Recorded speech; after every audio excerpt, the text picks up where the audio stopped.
بہرحال یہاں پر میں 3 وظیفے ایسے بتاؤں گا انشاءاللہ جو ٹاپ آف دا لسٹ 3 وظائف ہیں مصیبت اور پریشانی میں تکلیف دور کرنے کے لیے، سنت وظائف آپ صلی اللہ علیہ وسلم کی طرف سے تعلیم فرمائے ہوئے.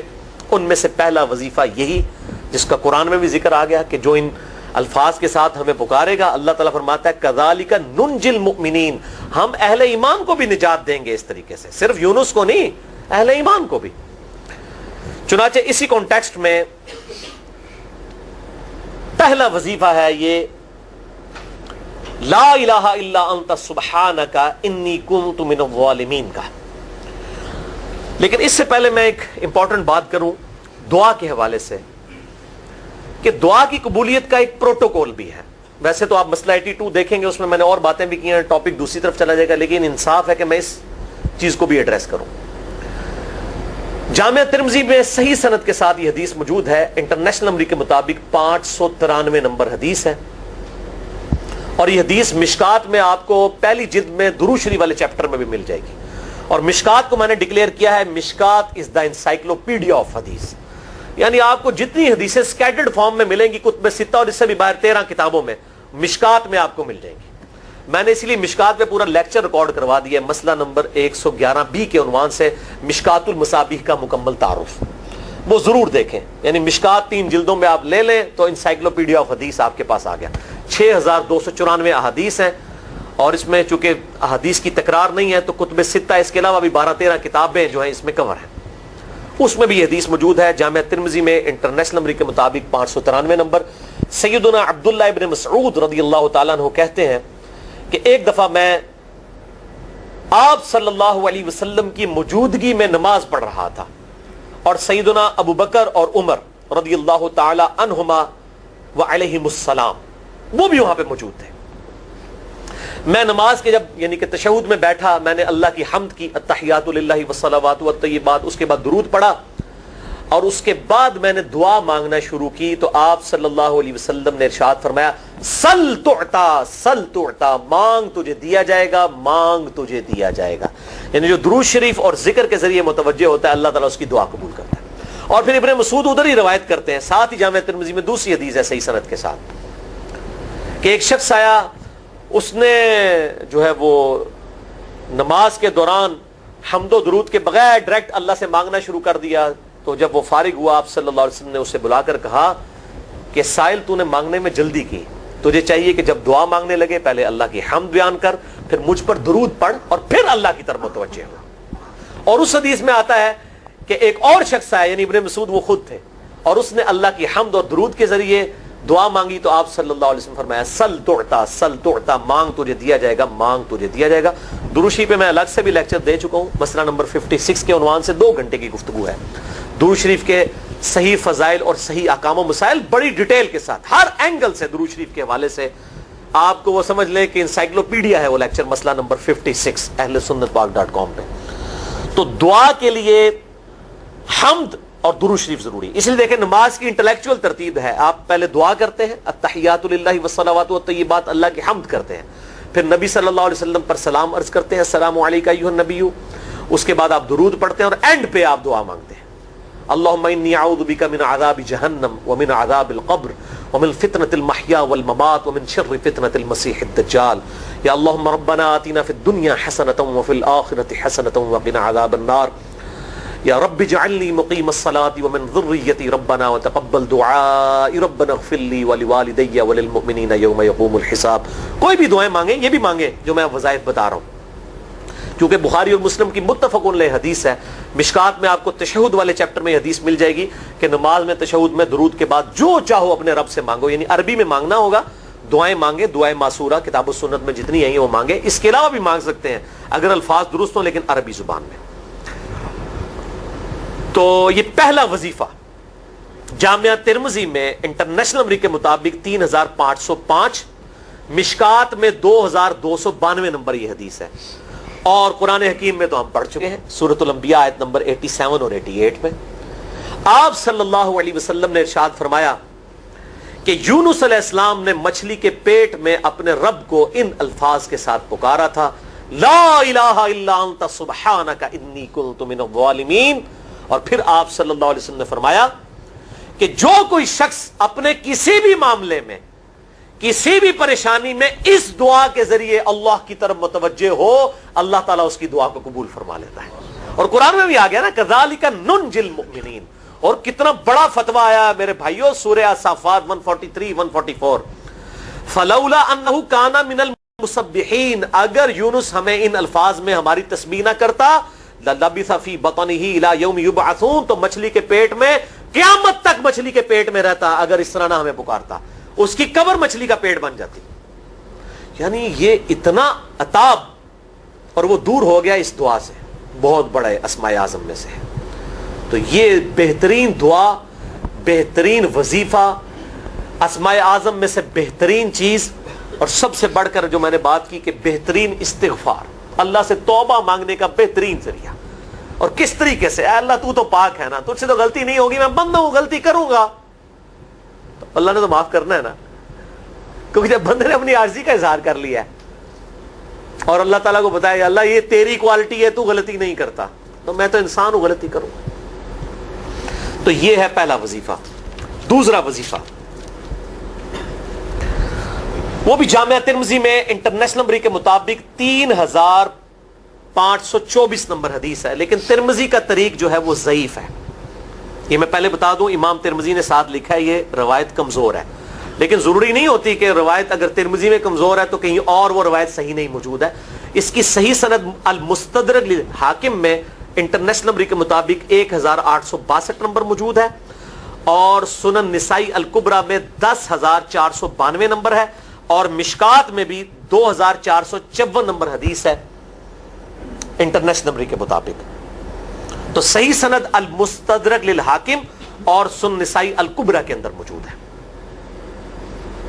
اور وہ وظیفہ ہے انس ابن مالک کہتے ہیں اور سعد ابن ابی وقاص کہتے ہیں رضی اللہ تعالی عنہما وعلیہم السلام, کہ آپ صلی اللہ علیہ وسلم کو جب کبھی کوئی تکلیف یا پریشانی پہنچتی تو آپ صلی اللہ علیہ وآلہ وسلم ہمیشہ ان الفاظ میں اپنے رب کو پکارا کرتے ہیں, یا حی یا قیوم برحمتک استغیث, اے خود سے زندہ ہر چیز کو تھامنے والے, میں تیری رحمت کے ساتھ تیری مدد کا سوال کرتا ہوں.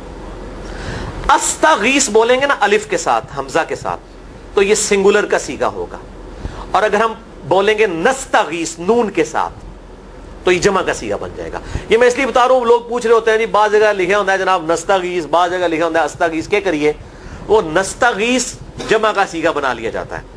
جیسے دعا ہے سنن ابی داؤد میں اللہم اجرنی من النار, لیکن اگر جمع کا صیغہ بنائیں گے تو اللہم اجرنا من النار ہو جائے گا. اس طریقے سے دعائے قنوت کے الفاظ ہیں اللہم اہدنی فی من ہدیت, تو جمع کا صیغہ ہوگا اللہم اہدنا فی من ہدیت. یہاں پر بھی ہے یا حی یا قیوم برحمتک استغیث سنگولر کا صیغہ, اور نستغیث پلورل کا صیغہ جمع کا صیغہ. کتنی بہترین دعا ہے, اے خود سے زندہ ہر چیز کو تھامنے والے, میں تیری رحمت کے ساتھ تیری مدد کا سوال کرتا ہوں. تو یہ بھی اسماء اعظم میں سے ہے. سنن نسائی الکبریٰ کے اندر صحیح سند کے ساتھ 10492 اور المستدرک للحاکم میں 1862 نمبر. اب یہاں پہ میں ایک ضمناً بات بتا دوں سنن نسائی الکبریٰ کے بارے میں, چونکہ اکثر لوگ پوچھتے ہیں. میرے بھائیو, ایک سنن نسائی وہ ہے جو کتب ستہ میں ہم پڑھتے ہیں, اس میں یہ کتاب لکھی ہے امام احمد بن شعیب نسائی رحمہ اللہ تعالی المتوفی 303 ہجری. کتب ستہ میں یہ ویسے 5ویں نمبر پہ گنی جاتی ہے, لیکن بخاری اور مسلم کے بعد دنیا میں سب سے صحیح ترین کتاب سنن نسائی ہے, سب سے کم ضعیف حدیثیں اس کے اندر ہیں. بخاری مسلم کے بعد تیسرا نمبر اس کتاب کا ہے. دنیا کی کوئی حدیث کی کتاب بخاری مسلم کے بعد صحیح نہیں ہے جتنی سنن نسائی ہے. سنن نسائی جو ہمارے پاس کتب ستہ میں ہے نا, اس میں ہے 5761 احادیث انٹرنیشنل نمبر کے مطابق, اور یہ ساری انٹرنیشنل کتابیں عربی میں, انگلش میں اور اردو میں ہماری ویب سائٹ اہل سنت پاک.com پہ فری اس کا PDF موجود ہے, آپ ڈاؤن لوڈ کر سکتے ہیں. 5761 احادیث ہیں اس سنن نسائی میں جو ہمارے پاس ہے. اسے ویسے ٹیکنیکل لینگویج میں کہا جاتا ہے سنن نسائی الصغریٰ, چھوٹی سنن نسائی, کیونکہ امام نسائی نے یہ کتاب نہیں لکھی تھی. امام نسائی نے کتاب لکھی تھی سنن نسائی الکبریٰ, بڑی سنن نسائی، اور اس میں حدیث ہیں انٹرنیشنل نمبر کے مطابق 11,770، بخاری مسلم سے بھی زیادہ حدیث ہیں اس میں. لیکن یہ امام نسائی کے ایک شاگرد تھے امام ابن السنی، انہوں نے اس کو مختصر کر کے نا چھوٹی کتاب بنا دیا، اور اب پبلک میں یہی چھوٹی کتاب مشہور ہے. اس کی وجہ سے جب ہم سنن نسائی الکبریٰ کا آپ مشکات میں دیکھیں گے نا تو وہ فرق نہیں کرتے ہیں. جب وہ سنن نسائی کا حوالہ دیتے ہیں نا تو آپ کو نسائی میں وہ ملے گا بھی نہیں، وہ الکبریٰ میں ہوتا ہے، کیونکہ وہ اس تفریق کو مانتے نہیں، وہ تو سنن نسائی الکبریٰ کو سنن نسائی مانتے ہیں. جبکہ ہماری پبلک جو ہے وہ سنن نسائی، وہ میں وہ حوالہ دے رہا ہوتا ہوں کہ جی سنن نسائی الکبریٰ میں 9,928 نمبر حدیث ہے کہ جو آیت الکرسی پڑھ لے فوراً بعد کسی بھی نماز کے فرض کے فوراً بعد تو مرتے ہی جنت میں داخل ہوگا. تو لوگ کہتے ہیں جناب نسائی تے حدیث ہیں جناب 5,761 نے، تسی 9,928 کی تمہیں دس دیو. تو میں ساتھ حالانکہ بول رہا ہوتا ہوں سنن نسائی الکبریٰ، میں نے کبھی اس کے بغیر نہیں بولا. تو الکبریٰ سے آپ کا دماغ تو کام کرنا چاہیے، الکبریٰ کیوں بول رہا ہے ساتھ؟ کوئی یہ صغریٰ بھی ہے جس کی یہ الکبریٰ ہے بڑی، اور ہمارے گرین کارڈ میں یہ وظیفہ لکھا ہوا ہے الکبریٰ کے ساتھ. اسی طریقے سے جو میرا وہ واقعہ کربلا کے اوپر 150 اسناد پر مشتمل پمفلٹ ہے، ریسرچ پیپر نمبر 5B واقعہ کربلا کا حقیقی پس منظر 72 صحیح الاسناد احادیث کی روشنی میں. 72 کا تو ٹائٹل ہے شہدائے کربلا کی نسبت سے، احادیث اس میں 150 ہیں. اس میں اکثر حدیثوں کے حوالے میں نے سنن نسائی الکبریٰ سے دیے ہوئے ہیں. وہ لوگ کہتے ہیں مل ہی نہیں رہی ہے، تو میرے بھائی وہ سنن نسائی الکبریٰ آپ کے پاس ہوگی تو آپ کو ملے گا نا. تو سنن نسائی الکبریٰ الگ سے وہ اصل کتاب ہے، اس میں سے سنن نسائی الصغریٰ بنائی گئی ہے. اسی سنن نسائی الکبریٰ کا چیپٹر ہے خصائص علی، جس میں 194 حدیث ہیں سیدنا مولا علی رضی اللہ تعالیٰ عنہ وعلیہ السلام کی شان میں. امام نسائی نے ناسبیوں کے خلاف وہ کتاب کا وہ چیپٹر لکھا، وہ خصائص علی چیپٹر ہے سنن نسائی الکبریٰ کا. اس طریقے سے فضائل صحابہ بھی امام نسائی کی جو کتاب ہے وہ بھی اسی کتاب کا چیپٹر ہے. اسی طریقے سے عمل الیوم واللیلہ، صبح و شام کے جو اذکار ہیں وہ چیپٹر بھی اسی سنن نسائی الکبریٰ میں سے ہے. اسی میں یہ وظیفہ ہے کہ جو آیت الکرسی فرض نماز کے فوراً بعد پڑھتا ہے تو مرتے ہی جنت میں داخل ہوگا.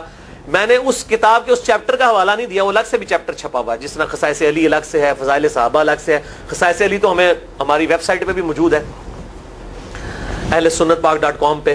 فضائل صحابہ بھی اردو ترجمے اور تحکیم کے ساتھ چھپ چکی ہے. اور یہ عمل الیوم واللیلہ، دن رات کے جو اذکار ہیں، یہ بھی الگ سے عربی میں چھپی ہوئی ہے. تو میں اس کا حوالہ نہیں دیتا، میں سنن نسائی الکبریٰ کا کہتا ہوں 9,928 آیت الکرسی کا وظیفہ. تو یہ سنن نسائی الکبریٰ کا میں نے حوالہ دیا ہے، یا حی یا قیوم برحمتک استغیث 10,492 صحیح طریق ہے. بعض اوقات کسی ایک کتاب میں ضعیف، ترمذی کا اس کا طریق جو ہے وہ ضعیف ہے، سنن نسائی الکبریٰ اور المستدرک للحاکم کا طریق جو ہے وہ بالکل صحیح ہے. جس طریقے سے سنن ابی داؤد اور سنن ابن ماجہ میں کتاب النکاح چیپٹر میں حدیث ہے، اگر میں سجدہ جائز سمجھتا تو بیویوں کو کہتا کہ اپنے خامدوں کو سجدہ کریں اس حق کے سبب جو اللہ نے ان کو دیا ہے. تو ابو داؤد اور ابن ماجہ کی روایت ضعیف ہے، اس میں شریک القاضی مدلس ہیں اور ان سے روایت کر رہے ہیں، اور مدلس کی ان والی روایت سما کی تصریح کے بغیر ضعیف ہوتی ہے. لیکن ہم اس حدیث کو صحیح کہتے ہیں کیونکہ اس سما کی تصریح سنن البہیقی کے اندر موجود ہے الکبریٰ میں. تو ہم پھر اس کی بنیاد پہ کہتے ہیں چونکہ وہاں پر صحیح لہذا اس کو ہم کہتے ہیں شواہد کی بنیاد پہ صحیح. یہ میں آپ کو ٹیکنیکل چیزیں بتا رہا ہوں، یہ وہ چیزیں جو آپ کے کئی وہ جو بڑے بڑے علماء پڑھ کے فارغ ہوتے ہیں ان کو بھی یہ باتیں نہیں پتہ ہوتی ہیں. وہ کہتے ہیں جناب آپ کتوں پڑھے ہو، اور میں کہنا پائی میرے آئنسٹائن تے نیوٹن کو کسی مدرسے تو پڑھنے کی ضرورت نہیں ہوتی. نیوٹن 8ویں کلاس ہی نسیا ہوا ہے، آج نیوٹن ہوتے PhD ہوتی فزکس تھی. مجھے غامدی صاحب کا جملہ یاد آیا، ان سے کسی نے پوچھا کہ یہ جو روایتی علماء ہیں اور مولانا مودودی آپ ان کو کیسے دیکھتے ہیں؟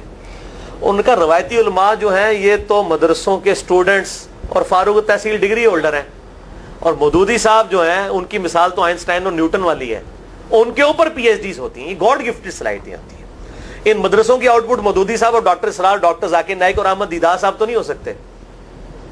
یہ گاڈ گفٹڈ صلاحیتیں ہوتی ہیں. تو میں اس لیے ساتھ ساتھ کلیئر کر رہا ہوں تاکہ یہ جو ایمبیگوٹیز آتی ہیں اس حوالے سے وہ کلیئر ہو جائیں. بہرحال یہ دوسرا وظیفہ ہو گیا.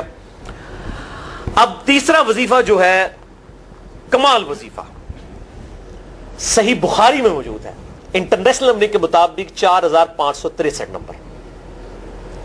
ابن عباس رضی اللہ تعالی عنہما کہتے ہیں وعلیہم السلام، وہ کہتے ہیں کہ سیدنا ابراہیم علیہ السلام کو جب آگ میں پھینک رہے تھے نا تو ابراہیم علیہ السلام نے اس وقت کہا تھا حسبنا اللہ و نعم الوکیل، ہم نے اللہ ہی پر بھروسہ کیا اور وہی بہتر کارساز ہے. اور تمہارے نبی صلی اللہ علیہ وسلم کو بھی جب مصیبت اور پریشانی آتی تھی وہ بھی پڑھا کرتے تھے حسبنا اللہ و نعم الوکیل، ہم نے اللہ ہی پر بھروسہ کیا اور وہی بہتر کارساز ہے. اس کے بعد وہ شعر جو بنا دیا نا نعم المولا و نعم النصیر، ویسے الگ سے آیت ہے لیکن یہ شعر نہیں بنانا، بس اتنا ہی وظیفہ ہے حسبنا اللہ و نعم الوکیل. اور یہ جو انہوں نے کہا کہ نبی صلی اللہ علیہ وسلم بھی یہ کہتے تھے، اس کا ذکر الحمدللہ قرآن میں بھی موجود ہے، اس سے بھی بڑھ کر سورہ آل عمران کی 173 نمبر آیت میں ہے کہ جب نبی صلی اللہ علیہ وسلم اور اہل ایمان کو یہ خبر پہنچی کہ کافر ان کے خلاف سازشیں کر رہے ہیں، تو نبی اور اہل ایمان نے پکارا حسبنا اللہ و نعم الوکیل. تو حسبنا اللہ و نعم الوکیل قرآن کی آیت بھی ہے، اور یہ ہے وہ آیت، وظیفہ قرآن میں آیا ہوا ہے یہ آل عمران 173 اور صحیح بخاری 4563. اور مجھے بڑا وجد آیا کہ ابراہیم علیہ السلام کو جب آگ میں پھینکنے لگے تھے انہوں نے اس وقت اللہ کو ان الفاظ کے ساتھ پکارا حسبنا اللہ و نعم الوکیل. اچھا، یہ جتنے بھی وظیفے ہیں نا میرے بھائیوں، ان کا فائدہ اسی وقت ہے جب آپ کو ترجمہ بھی ان کا آتا ہوگا، ورنہ آپ روزانہ جتنی مرضی تسبیحیں کھینچتے رہے کوئی فرق نہیں پڑے. اس لیے میرا ایک پرسنل مشورہ ہے کہ جب بھی یہ وظیفے پڑھے نا آپ، اردو ترجمہ بے شک آتا بھی ہو رہا ہے، ایک دفعہ اپنی زبان میں اس کو ریپیٹ کریں. یعنی آپ پڑھیں حسبنا اللہ و نعم الوکیل، میں نے اللہ ہی پر بھروسہ کیا اور وہی بہتر کارساز ہے. آپ دیکھیں یہ صوت القرآن چینل میں جب وہ عربی چل رہی ہوتی ہے، جیسے ہی وہ مراج الدین خان کا ترجمہ شروع ہوتا ہے نا، کیسے کب کبھی تاری ہو جاتی ہے، کیونکہ ہماری زبان میں بات ہو رہی ہوتی ہے نا. ابھی تو نہیں قیام اللیل میں رو رہے ہوتے، ان کی زبان میں بات ہو رہی ہوتی ہے، اپنی زبان کا اثر ہوتا ہے. اسی طریقے سے آپ لا الہ الا انت سبحانک انی کنت من الظالمین، یا حسبنا اللہ و نعم الوکیل، یا حی یا قیوم برحمتک استغیث، جو بھی وظیفے پڑھیں نا، ایک دفعہ ان وظیفوں کو جب آپ الگ سے دعا مانگ رہے ہوں اس وقت اس کو آپ اپنی زبان میں بھی دہرائیں.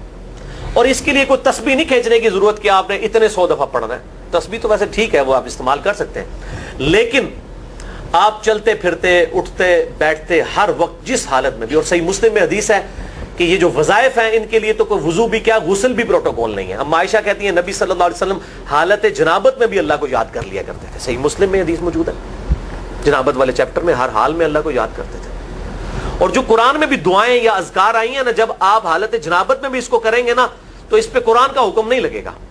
تو جامعہ ترمذی اور ابو داؤد میں جو حدیث ہے کہ حضرت علی کہتے ہیں نبی صلی اللہ علیہ وسلم کو حالت جنابت کے علاوہ کوئی اور حالت قرآن پڑھنے سے مانے نہیں ہوتی تھی، تو اس سے مراد قرآن کی تلاوت ہے. اگر قرآن کی دعائیں جیسے ہیں بسم اللہ الرحمن الرحیم، یہ بھی تو قرآن ہے، سبحان اللہ بھی تو قرآن ہے، الحمدللہ بھی تو، یہ اذکار جو ہے نا جب آپ اذکار کی نیت سے پڑھ ہوں گے پھر یہ قرآن نہیں شمار ہوں گے، ذکر شمار ہوں گے. اور اس کے لیے نہ وضو پروٹوکول ہے اور نہ غسل کا ہونا ضروری ہے، ہر حال میں اللہ کو یاد کریں. اور یونس علیہ السلام نے کتنے یاد کیتا ہے؟ فی الظلمات، مچھلی کے پیٹ میں، جہاں نہ کوئی اگربتی تھی اور تعفن پھیلا ہوا تھا اور اندھیرا ہی اندھیرا تھا. یہاں پہ وہ جناب کس طرح وہ روشن کرتے ہیں، پھر 1.25 دفعہ پڑھواتے ہیں.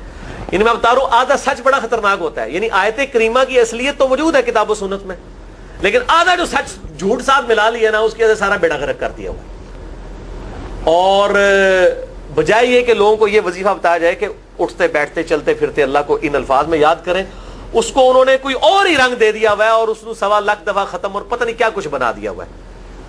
تو یہ 3 وظائف تھے بڑے اہم اس حوالے سے، اور میں نے اس کو ضروری سمجھا کہ میں یہ ضرور بتا دوں تاکہ لوگ اس پہ ایجوکیٹ ہوں، ان وظائف کو کریں. اور مسئلہ نمبر 82 میرا الگ سے میرے بھائیوں ریکارڈ ہے. مسئلہ نمبر 82 اسماء اعظم اور دعا کی قبولیت سے متعلق جتنی بھی چیزیں ہیں میں نے اس میں بڑی ڈیٹیل کے ساتھ الحمدللہ کئی اور وظائف بھی بتائے ہیں، لیکن اب وہ اتنے وظائف کوئی جمع کرنے کی ضرورت نہیں ہے. موٹے موٹے 3 وظیفے جو بتا دیے انہی کو اگر کوئی لے لے اپنی دعاؤں میں انہی وظائف کو کرے تو اللہ تبارک و تعالی ہر معاملے میں جو ہے وہ انشاءاللہ تعالی کفایت فرمانے والا ہے. سے نہ گھبرائیں،